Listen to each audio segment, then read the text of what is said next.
Les aliments que nous consommons pénètrent dans l'organisme par la bouche. Ils sont mastiqués par les dents et commencent leur transformation progressive sous l'action d'enzymes comme l'amylase, contenue ici dans les sucs digestifs libérés par les glandes salivaires. La salive humidifie les aliments et les enzymes fragmentent les chaînes de sucre et d'amidon. Les aliments, transformés alors en bol alimentaire, sont poussés dans l'œsophage par les mouvements de la langue, puis dans l'estomac par contraction de l'œsophage. La digestion se poursuit dans l'estomac, dans lequel les aliments vont séjourner de 1 à 4 heures. Ils sont d'abord brassés et continuent leur transformation régulière en bouillie. Les enzymes des sucs digestifs découpent en partie les molécules des différentes catégories d'aliments. C'est dans l'intestin grêle, cylindre de 7 à 8 mètres de long, que se forment les nutriments. Glucose, acides gras et acides aminés, directement assimilables par l'organisme. Et c'est dans l'intestin grêle qu'ils vont passer dans le sang. Cette absorption se fait au niveau des villosités intestinales, ces replis microscopiques qui tapissent la paroi interne de l'intestin.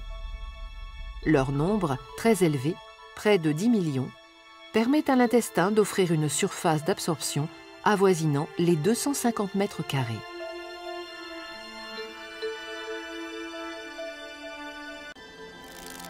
Ce sont les nutriments qui proviennent, comme on l'a vu, de la digestion des aliments, qui vont fournir l'énergie aux cellules du corps et permettre le bon fonctionnement des organes. Ils constituent donc une source d'énergie libérée lors de réactions chimiques et convertie par l'organisme en énergie mécanique et thermique.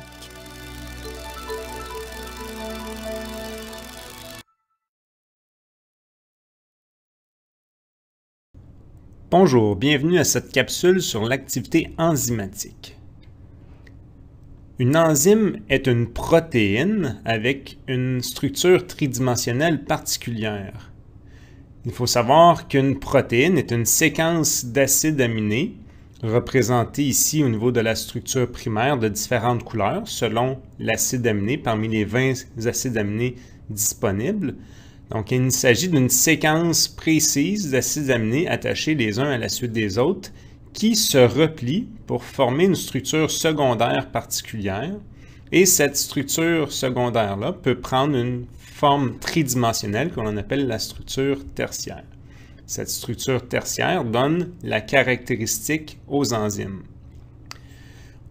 Chaque enzyme possède en effet une forme spécifique qui lui permet d'agir avec un substrat qui a la forme complémentaire.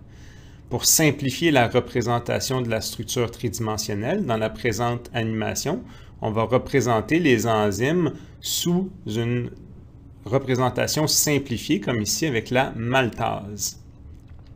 La maltase est donc spécifique au maltose.